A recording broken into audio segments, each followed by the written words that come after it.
الحمد للہ رب العالمین، والصلاة والسلام علی اشرف الانبیاء والمرسلین۔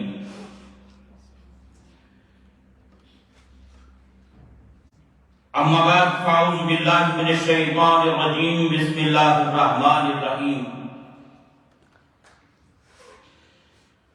انما یرید اللہ لیذھب عنکم الرجس اہل البیت ویطہرکم تطہیرا۔ صدق اللہ العظیم۔ وقال اللہ تبارک و تعالی فی الکلام المجید، سلام علی الیاسین۔ صدق اللہ العظیم۔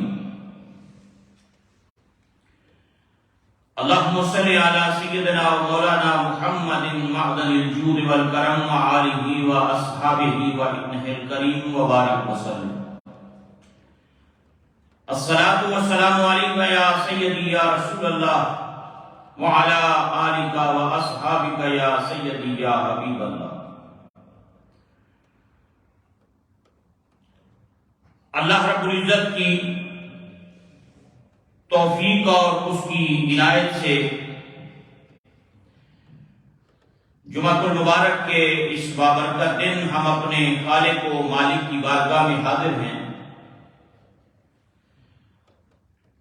دعا کیجیے اللہ رب العزت اپنے فضل و کرم سے اس حاضری کو قبول فرمائے۔ حضرات، یہ ماہ محرم الحرام شریف نیا اسلامی سال 1445 ہجری، جس کا آغاز گزشتہ دنوں میں ہوا، اور اسلام نے جن مہینوں کو فضیلت اور شرف عطا فرمایا ہے ان میں ایک یہ عظمتوں اور برکتوں والا مبارک مہینہ محرم الحرام شریف کا، اور دوسرا اس ماہ مبارک کی نسبت اور اس کا تعلق اس عظیم قربانی سے ہے جو میدان کربلا میں نواسہ رسول، جگر گوشہ بطول، امام علی مقام، راکب دوش مصطفیٰ حضرت سیدنا امام حسین رضی اللہ تعالی عنہ اور آپ کے جانثار ساتھیوں نے اپنی شہادت رب کی بارگاہ میں پیش کر کے اس ماہ مبارک میں 61 ہجری میں کربلا کی دھرتی پر جو قربانی پیش کی، اس مناسبت سے اس ماہ مبارک کا چاند جیسے ہی طلوع ہوتا ہے تو اہل ایمان کے دلوں میں اور ان کے علاقوں میں اور شہروں میں اور بستیوں میں اس عظیم واقعے کی یاد تازہ ہو جاتی ہے۔ تو اس ماہ محرم الحرام شریف میں آج سے صدیوں پہلے 61 ہجری میں یہ واقعہ رونما ہوا، اور جس کی مثال تاریخ انسانی میں نہیں ملتی، جو نبی رحمت صلی اللہ علیہ وسلم کے پیارے نواسے نے جو قربانی رب کی بارگاہ میں دین کی خاطر پیش کی۔ حضرات محترم، میں نے سورہ احزاب کی جو آیہ کریمہ تلاوت کرنے کا شرف حاصل کیا، اسی کی مناسبت سے نبی پاک صلی اللہ علیہ وسلم کے گھرانے اور آپ کی اہل بیت کی شان اور ان کی فضیلت میں کچھ گزارشات آپ حضرات کی خدمت میں آج پیش کرنے ہیں۔ انما یرید اللہ لیذھب عنکم الرجس اہل البیت۔ اللہ رب العزت قرآن حکیم کے اندر ارشاد فرماتا ہے کہ اے نبی کے گھر والوں، اللہ تعالیٰ کو یہی چاہتا ہے، رب کی منشا یہی ہے، اللہ کا ارادہ یہ ہے، رب چاہتا یہ ہے، وَيُطَهِّرَكُمْ تَطْهِيرًا، کہ وہ تم سے ہر قسم کے رجس اور ناپاکی کو دور کر کے تمہیں خوب صاف ستھرا اور پاکیزہ کر دے۔ اے نبی کے گھر والوں، انما یرید اللہ لیذھب عنکم الرجس اہل البیت، اے نبی کے گھر والوں، اللہ تعالیٰ تو یہی چاہتا ہے کہ تم سے ہر قسم کے رجس کو دور کر دے، ہر قسم کی ناپاکی کو تم سے دور کر دے، ہر قسم کی دنیا کی میل کچیل کو تم سے دور کر دے، تمہیں گناہوں سے محفوظ کر دے، وَيُطَهِّرَكُمْ تَطْهِيرًا، اور تمہیں خوب پاک اور صاف کر دے۔ اللہ یہ چاہتا ہے، اے رسول کریم صلی اللہ علیہ وسلم کے گھر والے۔ اور حضرات، اس آیہ کریمہ کی تفسیر میں دو اقوال مفسرین نے بیان فرمائے ہیں، دو آراء ہیں، دو اوپینینز ہیں کہ یہاں اہل بیت سے مراد کون لوگ ہیں۔ ایک رائے امام بغوی، امام کاظم اور دیگر نے حضرت ابو سعید خدری رضی اللہ تعالیٰ عنہ اور تابعین میں سے حضرت مجاہد، حضرت قتادہ، ان سے یہ روایت کی ہے، کہا کہ اس آیہ کریمہ میں جو اللہ رب العزت نے اہل البیت فرمایا ہے، یہ اہل بیت کون ہیں؟ اس سے مراد اہل آبا، اس سے مراد وہ لوگ ہیں جن کو نبی پاک علیہ السلام نے اپنی چادر کے نیچے لیا تھا، جنہیں ہم اپنی زبان کے اندر عام طور پہ ہم پنجتن پاک کا لفظ استعمال کرتے ہیں۔ تو ایک اوپینین یہ ہے کہ اس سے مراد وہ 5 افراد ہیں، وہ رسول کریم علیہ السلام کے فیملی ممبرز ہیں جنہیں سرکار نے اپنی چادر کے نیچے لیا تھا، اپنی آبا کے نیچے لیا تھا۔ ایک رائے تو یہ، اور دوسری حضرت عبداللہ ابن عباس اور حضرت اکرمہ جلیل القدر تابعی ہیں، وہ فرماتے ہیں کہ اس سے مراد امہات المومنین ہیں، کیونکہ پچھلی آیتوں میں سارا ذکر امہات المومنین کا آ رہا ہے۔ اور ہم اہل سنت کا یہ عقیدہ ہے، ہمارے علماء نے، ہمارے بزرگوں نے ہمیں یہ بات بتائی ہے کہ جب ہم اہل البیت کہتے ہیں تو اس سے مراد امہات المومنین بھی ہیں اور نبی پاک علیہ السلام کے فیملی ممبران وہ بھی ہیں جنہیں سرکار نے اپنی چادر کے نیچے لیا تھا۔ اگر قرآن حکیم کی اس آیت سے مراد امہات المومنین لیا جائے تو پھر قرآن نے ان کو اہل البیت کہا ہے، اور اگر حدیث رسول کو دیکھا جائے تو جن کو چادر کے نیچے مصطفیٰ نے لیا انہیں خود زبان رسالت نے اہل البیت کہا، وہ قرآن سے اور وہ حدیث سے دونوں اہل البیت میں شامل ہیں۔ اور یہ بڑی معروف اور مشہور حدیث پاک ہے، حضرت صفیہ رضی اللہ تعالی عنہ، صفیہ بنت شیبہ رضی اللہ تعالی ان سے مروی ہے، وہ حضرت ام المومنین سیدہ عائشہ صدیقہ رضی اللہ تعالی عنہ سے روایت فرماتی ہیں۔ ام المومنین نے اس حدیث پاک کو بیان فرمایا، وہ فرماتی ہیں کہ ایک دن ام المومنین فرماتی ہیں کہ نبی پاک صلی اللہ علیہ وسلم تشریف لائے، آپ نے ایک چادر اوڑھی ہوئی تھی، نقش و نگار والی چادر تھی، اس پہ نقش و نگار بنے ہوئے تھے، اون کی بنی ہوئی چادر تھی، حضور نے اوڑھی ہوئی تھی اور آپ تشریف لائے۔ اللہ اکبر، آپ تشریف فرما ہوئے، وہ چادر اونی آپ نے اوڑھی ہوئی تھی، فجاء الحسن، تو امام حسن آ گئے، فجاء الحسن، تو امام حسن آ گئے، فادخلہ، نبی پاک علیہ السلام نے انہیں اپنی چادر کے اندر کر لیا، اپنی چادر کے نیچے ان کو داخل کر لیا۔ ثم جاء الحسین فدخل معه، پھر اتنے میں امام حسین آ گئے، نبی پاک علیہ السلام نے امام حسین کو بھی اس چادر کے نیچے کر، پہلے امام حسن آئے، حضور نے چادر کے اندر کر لیا، پھر امام حسین آئے، امام حسن کے بعد امام حسین، حضور نے انہوں بھی اپنی چادر کے نیچے۔ ثم جاء الحسین فدخل معه ثم جاءت فاطمہ، پھر سیدہ فاطمہ تشریف لائیں، اللہ اکبر، فادخلها، نبی پاک علیہ السلام نے انہیں بھی اپنی چادر کے اندر کر لیا۔ پھر آگے روایت کے الفاظ میں ثم جاء علی فادخلہ،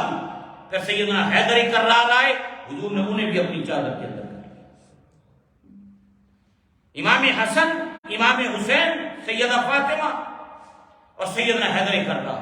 ان کو حضور نے اس چادر کے اندر لے لیا اور چادر کے اندر لے کر فرمایا پھر نبی پاک علیہ السلام نے اے اللہ یہ میری اہل بیت ہے، اے اللہ یہ میری اہل بیت ہے۔ اور پھر یہ آیت تلاوت فرمائی انما یرید اللہ لیذھب عنکم الرجس اہل البیت ویطہرکم تطہیرا۔ اے نبی کے گھر والوں، اللہ تو یہی چاہتا ہے کہ تم سے ہر قسم کی ناپاکی کو دور کر دے اور تمہیں خوب صاف ستھرا اور پاکیزہ کر دے۔ حضور کریم علیہ السلام نے یہ اہل آباد، اہل چادر، یہ وہ خوش بخت اور خوش قسمت لوگ ہیں جنہیں مصطفیٰ کریم علیہ السلام نے چادر کے اندر لیا۔ 5 حضور تھے، 4 یہ تھے، چادر کے اندر 5 تن تھے، اس وجہ سے یہ ٹرم ہمارے ہاں استعمال ہوتی ہے 5 تن پاک۔ نبی پاک صلی اللہ علیہ وسلم نے ان کو چادر کے نیچے لے کر اللہ کی بات، اے اللہ یہ میری اہل بیت۔ تو ہم الحمدللہ اہل سنت، ہم رسول کریم علیہ السلام کی ازواج مطہرات کو بھی اہل بیت سمجھتے ہیں، اور ان افراد کو بھی ہم نبی پاک علیہ السلام کی اہل بیت، وہ بھی حضور کی گھر والیاں ہیں، یہ بھی نبی پاک صلی اللہ علیہ وسلم کے گھر کے افراد ہیں جنہیں حضور کریم صلی اللہ علیہ وسلم نے، میرے آقا کریم علیہ السلام نے اپنی چادر کے نیچے لیا۔ اللہ اکبر۔ اور پھر حضرات ایک اور روایت حضرت انس بن مالک رضی اللہ تعالیٰ عنہ اسی حوالے سے ہے۔ حضرت انس بن مالک رضی اللہ تعالیٰ عنہ، اللہ اکبر، آپ فرماتے ہیں کہ نبی کریم صلی اللہ علیہ وسلم کا یہ معمول رہا، حضور سید عالم صلی اللہ علیہ وسلم کا یہ مبارک معمول رہا کہ جب حضرت فاطمہ کے دروازے سے حضور گزرتے تھے، چونکہ جو آج جس حجرے کے اندر نبی پاک علیہ السلام تشریف فرما ہے، اس کے پیچھے والا حجرہ یہ حجرہ سیدہ فاطمہ الزہرا تھا۔ یہ نبی پاک علیہ السلام کے حجرے کی بیک سائڈ پہ جو حجرہ ہے وہ حجرہ فاطمہ، جس کے باہر آج کل چبوترا بنا ہوا ہے، آگے جالیاں آ گئی اور اب چبوترا ہے، پیچھے لوگ وہاں تلاوت کرتے ہیں، نوافل پڑھتے ہیں، تو اس سے اندر یعنی جالیوں کے جو پہلا حجرہ سب سے پہلے ہے یہ حجرہ سیدہ فاطمہ الزہرا۔ اور نبی پاک علیہ السلام جب اپنے حجرے سے نکلتے نماز کے لیے تو آپ حضرت فاطمہ کے حجرے کی طرف آپ گزرا کرتے تھے۔ کانا یمر بباب فاطمہ کا 6 مہینے تک یہ معمول رہا سرکار۔ حضور جب وہاں سے گزرتے اذا خرج الى صلاۃ الفجر، فجر کی نماز کے وقت، ثم یقول، آپ بلند آواز سے یہ فرمایا کرتے تھے الصلاۃ یا اہل البیت، الصلاۃ نماز کا وقت یا اہل بیت، اے نبی کے گھر والوں نماز کا وقت۔ اور پھر آپ بلند آواز سے یہی آیت تلاوت فرماتے انما یرید اللہ لیذھب عنکم الرجس اہل البیت ویطہرکم تطہیرا۔ اے نبی کے گھر والوں، اللہ تو چاہتا یہی ہے کہ وہ تمہیں ہر قسم کی ناپاکی سے، رجس سے دور کر دے اور تمہیں خوب صاف ستھرا کر دے۔ 6 مہینے تک حضور سید عالم صلی اللہ علیہ وسلم حضرت فاطمہ کے دروازے پہ کھڑے ہو کر آواز لگاتے الصلاۃ یا اہل البیت، اور پھر یہی آیت کریمہ نبی پاک صلی اللہ علیہ وسلم تلاوت فرماتے ہیں۔ حضرات یہ بڑا عظمتوں والا گھرانہ ہے، بڑا عظمتوں والا گھرانہ ہے، اور اس میں لفظ رجس آیا ہے، انما یرید اللہ لیذھب عنکم الرجس، عنکم الرجس اہل البیت، اللہ چاہتا ہے رجس کو، اے اہل بیت، رجس کو تم سے دور کر دے۔ اور لغت کے اندر رجس کے مختلف معنی علماء تفسیر نے بیان فرمائے۔ اس کا اطلاق گناہ پر بھی ہوتا ہے، رجس کا معنی، رجس کا اطلاق گناہ پر بھی ہوتا ہے، رجس کا اطلاق عذاب پر بھی ہوتا ہے، گناہ پر بھی اس کا اطلاق ہوتا ہے، عذاب پر بھی اس کا، نجاستوں پر بھی، ناپاکیوں پر بھی اس کا اطلاق ہوتا ہے، نقائص پر بھی، اللہ اکبر، اور شک پر بھی اس کا اطلاق ہوتا ہے۔ علماء لغت نے اس میں لکھا کہ شک پر بھی، اور بعض نے گناہ اور بعض نے عذاب مراد لیا یہاں پر، اور بعض نے کہا علماء نے کہ ہر ناپسندیدہ چیز کو رجس کہتے ہیں، ہر ناپسندیدہ چیز جس کو طبیعت پسند نہیں کرتی انسان کی، جس کو انسان اچھا نہیں سمجھتا، فرمایا نبی کے گھر والوں، اللہ تو چاہتا ہی یہی ہے کہ ہر قسم کے رجس کو، ہر قسم کی ناپاکی کو، شک کو، دنیا کی محبت اور دنیا کی میل کچیل کو تم سے دور کر دے اور تمہیں خوب صاف ستھرا کر دے۔ جو بھی معنی لے لیں اس کا، یہ نبی پاک علیہ السلام کا گھرانہ ہے جس کو اللہ نے رجس سے محفوظ فرما دیا۔ دنیا کی محبت کی میل سے اللہ نے پاک کر دیا، گناہوں سے اللہ نے پاک کیا، اور طہارت کا اور پاکیزگی کا وہ مقام عطا کیا، وہ یطہرکم تطہیرا۔ اللہ اکبر۔ حضرات، یہ اس گھرانے کا ایک ایک فرد بڑا شان والا ہے۔ نبی پاک صلی اللہ علیہ وسلم کی کتنی مبارک احادیث ہیں اس حوالے سے، سبحان اللہ۔ اور میرے آقا کریم صلی اللہ علیہ وسلم کا اس حوالے سے ایک اور قرآن حکیم کی آیت کریمہ جو ہے وہ آپ نے بات علماء سے سنی، جس میں میرے آقا کریم علیہ السلام نے اللہ کے حکم سے یہ اعلان کیا، رب کے حکم سے زبان رسالت سے یہ اعلان کروایا اور لوگوں کو اور امت کو یہ کہا گیا، قل، اے حبیب صلی اللہ علیہ وسلم آپ ان سے کہہ دیجئے، لا اسألکم علیہ اجرا، میں تم سے اور کچھ نہیں اس تبلیغ کے بدلے جو دین کا پیغام میں نے تم تک پہنچایا، میں نے تمہیں جہنم کے راستے سے ہٹا کر جنت کے راستے پہ چلایا، بتوں کے سامنے جھکنے والوں کو خدا کی چوکھٹ پہ جھکنے والا بنایا، میں نے جو رب کا پیغام تم تک پہنچایا، دین کا پیغام تم تک، اسلام کی اور ایمان کی دولت تم تک پہنچائی ہے، میں اس کا کوئی بدلہ تم سے نہیں مانگتا۔ قل لا اسألکم علیہ اجرا، کوئی اجر تم سے طلب نہیں کرتا، الا المودۃ فی القربى، صرف اتنا کہتا ہوں میری اہل بیت سے اور میرے گھر والوں سے اور میری مودت سے پیار کرنا، ان کا خیال کرنا، میں اور کچھ نہیں مانگتا، میں اس تبلیغ کا اور کوئی بدلہ تم سے طلب نہیں کرتا۔ یہ زبان رسالت سے اللہ نے اعلان کروایا، یہ اللہ کریم نے اعلان کروایا نا، قل، آپ ان سے کہیے، اللہ کریم نے یہ اعلان کروایا کہ میں تم سے کوئی اور چیز طلب نہیں کرتا سوائے اس کے کہ میری مودت کا خیال کرنا۔ اللہ حضور سید عالم صلی اللہ علیہ وسلم کی حضرات جو اہل بیت ہے، یہ امت کے لیے باعث امان ہے، باعث نجات ہے۔ یہ نبی کا گھرانہ بڑا شرف والا گھرانہ ہے، کائنات میں ایسا گھرانہ کوئی نہیں ہے، ایسے عظمتوں اور شانوں والے افراد کوئی نہیں جو مصطفیٰ کریم علیہ السلام کے گھر والے ہیں۔ اور پھر اس میں مولا کائنات سیدہ نساء العالمین، سیدنا امام حسن، سیدنا امام حسین، ایک ایک فرد کو اللہ نے وہ شان، وہ مقام اور وہ مرتبہ عطا کیا، بے مثل و بے مثال، حضور کریم صلی اللہ علیہ وسلم۔ اللہ اکبر۔ اور پھر یہ بڑی مشہور حدیث پاک ہے، اس کو حضرت ابو سعید خدری رضی اللہ تعالیٰ عنہ، حضرت زید بن ارقم رضی اللہ تعالیٰ عنہ، اور یہ مسلم شریف میں، جامع ترمذی میں، مسند احمد میں، امام نسائی نے، امام دارمی نے، صحیح ابن خزیمہ میں، مستدرک حاکم نے، امام طبرانی نے، امام بزار نے، بڑے بڑے محدثین نے اس حدیث کو نقل کیا، بڑے بڑے محدثین نے حدیث کی ان ساری کتابوں میں اس حدیث کو نقل کیا ہے، جس میں نبی پاک علیہ السلام نے اپنی اہل بیت کو امت کے لیے باعث امان قرار دیا ہے، باعث نجات قرار دیا ہے کہ لوگوں، اگر تم میری اہل بیت کے ساتھ جڑے رہے، میری اہل بیت کی محبت کا چراغ تمہارے اندر روشن رہا، کبھی گمراہ نہیں ہوگے، کبھی تم گمراہ نہیں ہوگے، کبھی گمراہی تمہارے قریب نہیں پٹکے گی اگر تم نے اہل بیت کے ساتھ۔ اللہ اکبر۔ اور پھر اسلام کی نعمت عطا کی، اسلام اور ایمان کی دولت عطا کی اللہ رب العزت نے، اور پھر اس کی حفاظت کے لیے ہمیں جو نسخہ اور جو طریقہ بتایا، وہ کیا بتایا سرور عالم صلی اللہ علیہ وسلم۔ دیکھیں، ہم نماز جنازہ میں دعا کرتے ہیں، نماز جنازہ پڑھتے ہیں تو ہم اللہ کی بارگاہ میں یہ دعا کرتے ہیں، اللہم من احییتہ منا فاحیہ علی الاسلام، اے اللہ اگر زندہ رکھنا ہے تو اسلام پر زندہ رکھنا۔ یہ ہم دعا کرتے ہیں جب نماز جنازہ پڑھتے ہیں، ہر نماز جنازہ کے اندر بڑوں کی جب پڑھتے ہیں اس میں یہ دعا کرتے ہیں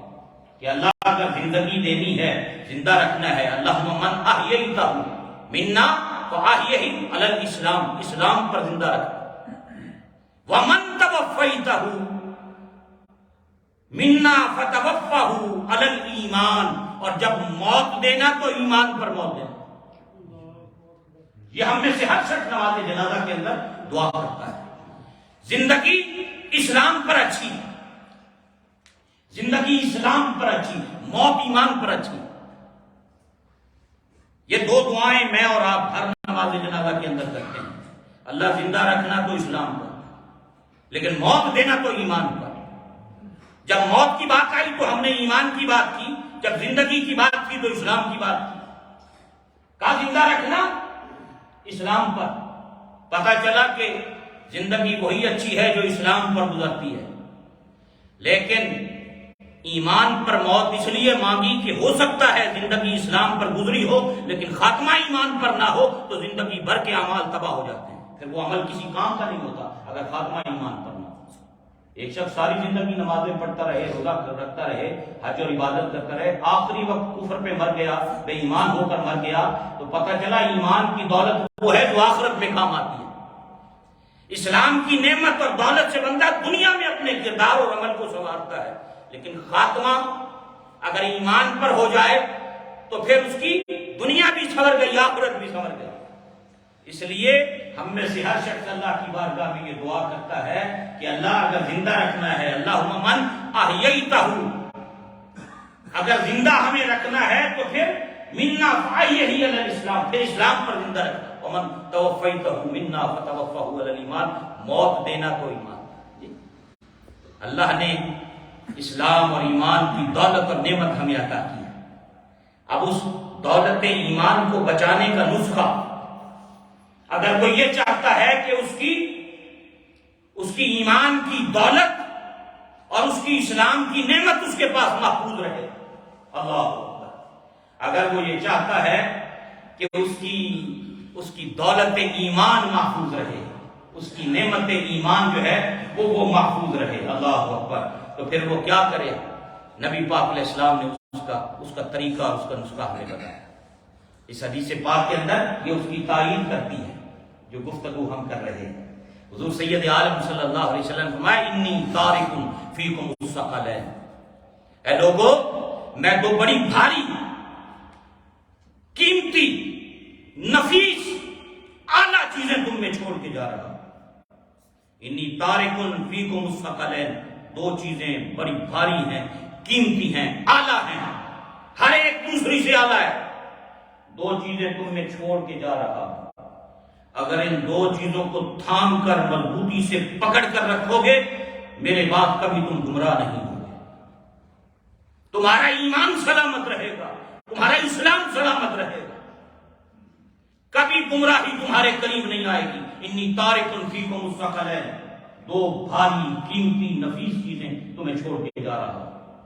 اگر تھام لیا مضبوطی سے تو گمراہ نہیں ہوگے. نبی پاک صلی اللہ علیہ وسلم سے پوچھا حضور کریم علیہ السلام سے کہ حضور وہ دو چیزیں کون سی ہیں؟ فرمایا کتاب اللہ و عطرتی اہل بیتی، ایک اللہ کی کتاب قرآن ہے، دوسرا میرا عظمت والا گھرانہ ہے. ایک اللہ کا قرآن مضبوطی سے پکڑ لینا اس کو، اور ایک اہل بیت، عطرتی اہل بیتی، ایک میری عطرت، میرے اہل بیت. یہ قرآن اور اہل بیت، ان دونوں کو مضبوطی سے تھام کر رکھنا، کبھی گمراہی تمہارا مقدر نہیں بنے گا، تمہارا ایمان سلامت رہے گا. یہ امت کے لیے اہل بیت کی محبت، اہل بیت سے نسبت، اہل بیت سے تعلق، اہل بیت کی محبت کا چراغ سینوں میں روشن ہونا، یہ امت کے لیے نجات کا باعث ہے، یہ امت کے لیے نجات کا سبب ہے، یہ امت کے لیے حفاظت ہے، یہ امت کے لیے کامیابی ہے. خوش بخت ہے وہ شخص جس کے سینے میں رسول کریم صلی اللہ علیہ وسلم کی اہل بیت کی محبت کا چراغ روشن ہے. حضور سید عالم صلی اللہ علیہ وسلم کے گھرانے کی محبت، اللہ اکبر. اور پھر دوسری حدیث پاک حضرت جابر سے ہے یہی، قال سمعت رسول اللہ صلی اللہ علیہ وسلم یقول، میں نے نبی پاک علیہ السلام سے سنا، اے حضور سید عالم صلی اللہ علیہ وسلم فرما رہے تھے، یا ایھا الناس، اے لوگو، انی قد ترکت فیکم، میں تم میں ایسی دو چیزیں چھوڑ کر جا رہا ہوں، ما ان اخذتم بہ، اگر تم نے مضبوطی سے پکڑ کے رکھا، تھام کے رکھا، لن تضلوا، کبھی گمراہ نہیں ہوگے، لن تضلوا، کبھی گمراہ نہیں ہوگے. میں دو چیزیں تم میں چھوڑ کے جا رہا ہوں، کبھی گمراہ نہیں ہوگے اگر مضبوطی سے پکڑ کے تھام کے رکھا. کتاب اللہ و عطرتی اہل بیتی، ایک اللہ کی کتاب ہے، ایک میرا عظمت والا گھرانہ. ان کو مضبوطی سے اگر تھام کے رکھا کبھی گمراہی تمہارا مقدر نہیں بنے. اور پھر حضرات یہ حضور کریم صلی اللہ علیہ وسلم نے ایک مرتبہ نہیں بارہا اپنی امت کو متوجہ کیا ہے، اور حضور سید عالم صلی اللہ علیہ وسلم کے ایک اور حدیث پاک حضرت ابن عباس رضی اللہ تعالیٰ عنہ سے روایت ہے، امام حاکم نے مستدرک میں اور امام دہلوی نے اس حدیث پاک کو روایت فرمایا، قال رسول اللہ صلی اللہ علیہ وسلم مثل اہل بیتی مثل سفینۃ نوح، میری اہل بیت کی مثال کشتی نوح کی طرح ہے، میری اہل بیت کی مثال کشتی نوح کی طرح ہے، جو اس میں سوار ہو گیا نجات پا جائے، جو اہل بیت کی محبت کی کشتی میں سوار ہوا نجات پا جائے۔ اور حضور کریم صلی اللہ علیہ وسلم نے اپنے صحابہ کے بارے میں فرمایا کہ میرے صحابہ الصحابی کالنجوم، میرے صحابہ ستاروں کی مانند، فرمایا جس کی بھی پیروی کرو گے ہدایت پا جاؤ، میرے صحابہ ستاروں کی مانند۔ اور یہاں امام فخر الدین رازی رحمۃ اللہ علیہ نے بڑی خوبصورت بات کہی، وہ فرماتے ہیں کہ دیکھیں حضور کریم علیہ السلام نے صحابہ کو آسمان ہدایت کے ستارے کہا اور اہل بیت کو کشتی نوح کہا پچھلے زمانوں میں لوگ دو ہی چیزوں کے سفر میں محتاج ہوتے تھے، ستاروں کے اور سواری کے۔ جب سواری ہوتی تو ستاروں کو دیکھ کر منزل اور ڈائریکشن کا تعین کرتے تھے، آج تو نیویگیشن سسٹم آ گیا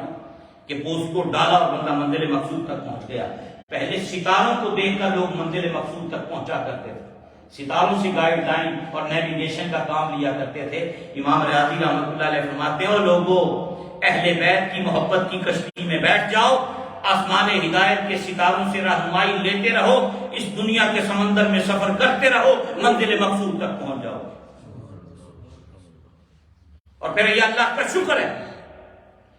کہ ہم اہل سنت ہیں، نہ ہم خارجی ہیں نہ ہم رافضی ہیں، نہ ہمارا تعلق خوارج سے نہ ہمارا تعلق روافض سے، ہم اہل سنت ہیں۔ ہم رسول کریم علیہ السلام کے صحابہ کی محبت کو بھی اپنا ایمان سمجھتے ہیں، ہم رسول اللہ کے گھر کے بچے بچے کی محبت کو بھی اپنا ایمان سمجھتے ہیں، ہم تو دونوں کا ادب کرنے والے لوگ ہیں۔ صحابہ اور اہل بیت کا تو مقام اور مرتبہ بڑا اونچا ہے، ہم تو مدینے کے ان پتھروں کا بھی ادب کرتے ہیں جنہیں مصطفیٰ کی زیارت کا شرف نصیب ہے، ہم تو ان درختوں سے بھی پیار کرتے ہیں، ہم تو ان غاروں سے بھی پیار کرتے ہیں، ہم تو ان گلیوں کی خاک سے بھی اور ان کی خاک کو اپنی آنکھوں کا سرما بناتے ہیں جنہوں نے مصطفیٰ کریم علیہ السلام کے قدموں کو چومنے کا شرف حاصل کیا جائے کہ وہ خوش بخت اور خوش قسمت لوگ جنہیں نبی پاک علیہ السلام کی سنگت اور حضور کی صحابیت کا شرف اللہ نے عطا کیا۔ حضرات کسی بھی صحابی کی ادنا درجے کی توہین بھی انسان کو گمراہی کی طرف لے جاتی ہے، یہ بات ذہن نشین رہے، کیونکہ آج فتنہ و فساد کا دور ہے، اور جب سے یہ سوشل میڈیا آیا ہے اس وقت سے یہ ایک عجب طوفان بدتمیزی ہے، جس کو وضو کے فرائض کا نہیں پتا، جسے تیمم کا طریقہ نہیں آتا، وہ صحابہ کے بارے میں کلام کر رہا ہوتا ہے، وہ اہل بیت کے بارے میں کلام کر رہا ہوتا ہے، جسے شاید وضو کے فرائض سنتیں اور مستحبات نہ آتے ہوں وہ ترازو لے کر بیٹھا ہوتا ہے، وہ صحابہ اور اہل بیت کے بارے میں کلام کر رہا ہوتا ہے۔ ہمارے ایک دوست انہوں نے بڑی خوبصورت بات کی، انہوں نے کہا کہ اللہ نے یہ جو ہستیاں تھیں نا، یہ اہل بیت اور صحابہ، یہ اللہ نے ہماری ہدایت کے لیے ہمیں عطا کیے تھے کہ ان کو دیکھ کر اس راستے پہ چلنا، ان سے ہدایت حاصل کرنا ہے، اہل بیت اور صحابہ سے، یہ تمہارے لیے رہنما ہے، ان کو دیکھ کر اپنی اصلاح کرنا۔ اور کہا آج بدقسمتی ہماری یہ کہ ہم نے ان کی اصلاح کرنی شروع کر دی، ان سے ہم نے اپنی اصلاح کرنی تھی انہیں دیکھ کر ہم نے۔ اس لیے آج کل سوشل میڈیا پر صحابہ اور اہل بیت کے بارے میں بعض اوقات بڑی لوز گفتگو لوگ کر رہے ہوتے ہیں، تو اس سے بچ کر رہنا ہے، اور ایسے کسی بھی شخص کی گفتگو سننے کی کوئی ضرورت نہیں کہ نبی پاک علیہ السلام کے صحابی کی اور حضور کی اہل بیت کی ذرا سی ادنا سی بھی کوئی بے ادبی اور گستاخی کرنے والا، ایسے لوگوں کی گفتگو سننے کی بھی ضرورت نہیں ہے، کیونکہ انسان کے دلوں کے اندر تشکیک پیدا ہو جاتی ہے۔ ہمارے علماء نے، حالانکہ صحابہ کے مابین بھی کچھ معاملات ہوئے، جنگیں بھی ہوئی، جنگ صفین ہوئی، جنگ جمل ہوئی، اور اس طرح مختلف واقعات ہوئے، لیکن ہمارے بزرگوں نے، ہمارے علماء نے، محدثین نے اسلاف منع کر دیا کہ خبردار، ان کے مابین اگر کوئی اختلاف بھی ہوا تم میں سے کسی سے نہ سوال ہوگا نہ پوچھا جائے گا، کبھی بھی اپنی زبان نہیں کھولنی نبی پاک علیہ السلام کے صحابہ کے بارے میں، کبھی کوئی کلام نہیں کرنا، اپنی رائے نہیں دینی اپنی طرف سے، کبھی اہل بیت کے بارے میں کوئی بھی آدمی کا ذرا سا جملہ بھی اپنی زبان سے نہیں نکالنا۔ ان کے مابین اگر کوئی معاملات ہوئے تو وہ ان کا اللہ کا معاملہ ہے، آپ میں سے اور مجھے کسی کو اس بات کی اجازت نہیں کہ ہم صحابہ کے معاملات پہ اپنی زبانیں کھولیں۔ اور حضور کریم علیہ السلام کا یہ عظمت والا گھرانہ، سبحان اللہ۔ اور میں ایک حدیث پاک اور اس حوالے سے انشاءاللہ آگے پھر یہ چلتی رہے گی۔ حضور سید ترمذی شریف کی حدیث پاک کے باب المناقب کے اندر یہ اللہ اکبر، حضرت علی المرتضیٰ شیر خدا رضی اللہ تعالیٰ عنہ اس حدیث پاک کے راوی ہیں، فرماتے ہیں کہ حضور کریم علیہ السلام نے حسن و حسین کا ہاتھ پکڑ رکھا تھا، اور ہاتھ پکڑ کر ارشاد فرمایا نبی پاک صلی اللہ علیہ وسلم، حضور نے ہاتھ پکڑا ہوا تھا، ایک طرف امام حسین ایک طرف امام حسن، دونوں کو اس طرح حضور کریم علیہ السلام نے پکڑا، من احبنی واحب ہذین، اور حضور فرما رہے تھے جس نے مجھ سے محبت کی اور جس نے ان دونوں سے محبت کی، ہاتھ پکڑا ہوا حضور نے ان کا۔ حضور سید عالم فرما رہے ہیں من احبنی، جس نے مجھ سے محبت کی، واحب ہذین، جس نے ان دونوں سے محبت کی، واباہما، جس نے ان دونوں کے باپ سے محبت کی، جس نے مجھ سے محبت کی، جس نے ان دونوں سے محبت کی، جس نے ان کے والد گرامی واباہما، ان کے والد علی المرتضیٰ سے محبت کی، وامہما، جس نے ان کی والدہ سیدہ فاطمہ سے محبت کی، کان معی فی درجتی یوم القیامہ، اللہ قیامت کے دن اسے اسی مقام اور درجے میں جگہ عطا کرے گا جہاں میں محمد اور میرا گھرانہ ہو صلی اللہ علیہ وسلم۔ کتنی عظمت اور شان ہے حضور کریم صلی اللہ علیہ وسلم کے گھرانے کی، یہ بہت بڑا انعام ہے حضرات، یہ بہت بڑا انعام ہے۔ جنت کا وہ اعلیٰ مقام، جنت کا وہ اعلیٰ درجہ جہاں امام الانبیاء علیہ السلام جلوہ گر ہوں گے، اس درجے میں فرمایا جو ہم اہل بیت سے، جو مجھ سے، حسن و حسین سے، ان کے والد علی المرتضیٰ سے، ان کی والدہ سیدہ فاطمہ سے محبت کرنے والا ہوگا، اللہ قیامت کے دن جنت کے اسی درجے میں اس کو مقام عطا کرے گا جہاں ہم اہل بیت رسول ہوں گے۔ کتنا بڑا انعام ہے،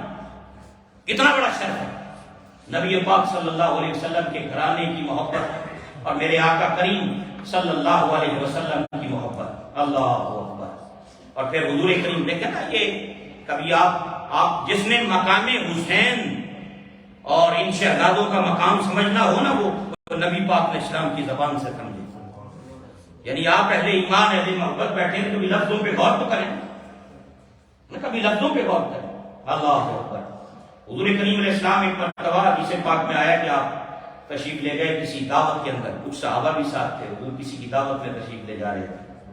تو جب گھر سے نکلے تو راستے میں نا امام حسین کو دیکھا، آپ کھیل رہے تھے، چھوٹے بچے تھے، کھیل رہے تھے، تو میرے آقا کریم علیہ السلام نے زمین پہ اس طرح بیٹھ کے اس طرح ہاتھ پھیلا دیا، ہم بھی کرتے ہیں چھوٹے بچوں کو دیکھ کے اس طرح ہاتھ کھول دیتے ہیں، وہ آتا ہے آپ کے ساتھ چمٹتا ہے، آپ گلے سے لگاتے ہیں، اس طرح ہاتھ کھول دیے نبی پاک علیہ السلام، صحابہ دیکھ رہے ہیں منظر، اللہ اکبر۔ تو امام حسین جو تھے وہ ادھر ادھر اچھلتے ہوئے آئے حضور کے پاس، تو ایک ہاتھ ان کی حضور نے ٹھوڑی کے نیچے رکھا، اس طرح ایک ہاتھ نبی پاک علیہ السلام نے نیچے رکھا، دوسرا حضور نے گردن کے پیچھے ایسے رکھا، اور ایسے پکڑ کے میرے مصطفیٰ نے بوسہ دیا مجھے، اللہ اکبر۔ حضور نے ان کے ماتھے اور پیشانی کو چوما اور بوسہ دیا، اور پھر فرمایا حسین منی وانا من الحسین، حسین مجھ سے ہے اور میں حسین سے ہوں۔ کبھی ان لفظوں میں رات کی تنہائی میں بیٹھ کے غور کیجئے گا کہ کیا مقام اور مرتبہ ہے، کبھی ان لفظوں پہ غور کیجئے رات کو اکیلے بیٹھ کر مصلی پر، کہ مصطفیٰ کریم علیہ السلام اپنی زبان سے حسین منی، حسین مجھ سے ہے، وانا من الحسین، اور میں حسین سے ہوں۔ کبھی ان الفاظوں پر غور کیجئے گا، اللہ کرم کر دے تو پھر عقدہ کھلے گا کہ اللہ نے مصطفیٰ کے اس نواسے کو مقام اور مرتبہ کیا عطا کیا۔ تین جملے حضور نے ارشاد فرمائے اس موقع پر، ایک تو سرکار نے یہ فرمایا حسین منی وانا من الحسین، پھر دوسرا فرمایا احب اللہ من احب حسین، اللہ اس سے محبت کرے جو حسین سے پیار کرتا ہے، رب اسے محبوب بنائے جو حسین سے پیار کرتا ہے۔ اور تیسرا آپ نے فرمایا سبت من الاسباط، یہ نواسوں میں سے کیا شانوں والا نواسا ہے، یہ نواسوں میں سے کیا نواسا ہے، سبت من الاسباط، یہ نواسوں میں سے کیا نواسا ہے۔ تین باتیں سید عالم صلی اللہ علیہ وسلم نے ارشاد فرمایا۔ کبھی گھر کے اندر ہوتا تھا بچے چھوٹے روتے ہیں تو امام حسین اور امام حسن روتے کبھی، تو حضور کریم علیہ السلام جب ان کے رونے کی آواز سنتے تھے تو آپ پیغام بھیجتے تھے سیدہ فاطمہ کو، فرماتے تھے بیٹی ان کو رونے نہ دیا کر، ان کے رونے سے مجھ محمد کو تکلیف ہوتی ہے۔ اللہ، ان کے رونے سے مجھے تکلیف ہوتی ہے۔ جن کے رونے سے تکلیف ہوئی، روز اتنی تکلیف ہوتی ہے، ان کے کٹنے پر کتنی تکلیف ہوئی ہوگی، ان کی گردنیں کٹنے پر، اور جو ظلم و ستم کے پہاڑ کربلا میں ان پر توڑے گئے اور کلمہ پڑھنے والوں نے توڑے اور تھوڑے عرصے بعد ہی توڑ دیے، اور وہ کیا حالات اور کیا واقعات تھے۔ لیکن پھر وہ نبی کا شہزادہ تھا جس نے صبر کا وہ پہاڑ اور پیکر بن کے دنیا کو دکھایا کہ تاریخ انسانی میں قیامت تک ایسی مثال ممکن نہیں جو مصطفیٰ کریم علیہ السلام کے نواسے نے قربانی پیش کی۔ ان کے صبر کا مقام، ان کی شخصیت، اللہ اکبر۔ حضرات خوش قسمت ہیں وہ لوگ، آج ضرورت ہے اپنے گھروں میں، بچوں میں، خاندانوں کے اندر نبی پاک علیہ السلام کے گھرانے کی محبت۔ یہ تو حکم بھی ہمیں دیا کہ اپنی اولاد کو اہل بیت کی محبت سکھاؤ، اپنی اولاد کو اہل بیت کی محبت بتاؤ، ان کے سینوں میں رسول کریم علیہ السلام کی اہل بیت کی محبت کا چراغ روشن کرو۔ آج گھر گھر میں، گلی گلی میں، ہم تو سال میں محرم کے ایام میں یہ ذکر کرتے ہیں، میں کہتا ہوں پورا سال امام حسین کا ذکر ہونا چاہیے، پورا سال رسول کریم کی فیملی کی باتیں ہونی چاہیے، پورا سال اس خاندان کے ایک ایک فرد کا ذکر ہونا چاہیے، ان کی یاد میں محافل سجانی چاہیے۔ اور جتنی کثرت کے ساتھ اہل سنت کے ہاں ہونی تھی، بدقسمتی سے ہم نے دوسروں کے حوالے کر دیا امام حسین کو۔ ہم حقدار ہیں،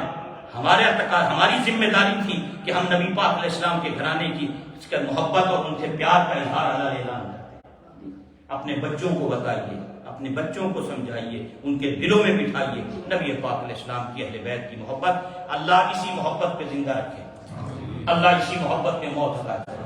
اللہ قیامت کے دن اہل بیت سے محبت کرنے والوں کی صف میں حشر فرمائے۔ عبداللہ ابن مسعود نے فرمایا کہ اہل بیت کی ایک دن کی محبت 1 سال کی عبادت سے بہتر ہے۔ بڑی شان، بڑا مقام، اللہ کروڑ ہار رحمتیں نازل فرمائے امام علی مقام رضی اللہ تعالیٰ عنہ اور شہیدان کربلا کی قبور پر، اور اللہ ہمیں ان کے نقش قدم پہ چلنے کی توفیق عطا فرمائے۔ وما علینا الا البلاغ المبین۔ حضرات بہت سے احباب نے